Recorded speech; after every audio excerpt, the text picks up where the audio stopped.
Hi, it's Tu from Latutu Detox. Welcome back. You see, just rained and sky is still cloudy, and I think it's still raining now. I will make it quick.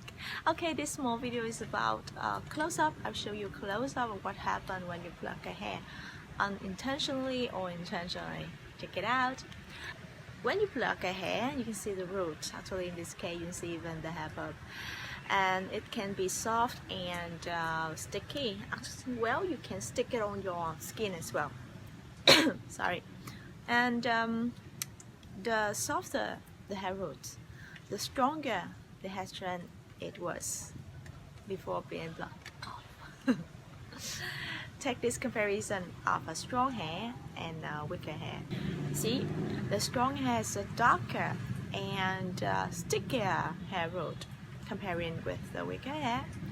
So anyway, if you pluck a hair, it's still growing, you intervene the circle, and you also harm the hair follicle. So the next hair growing from that follicle, it can't be as strong as the plucked one.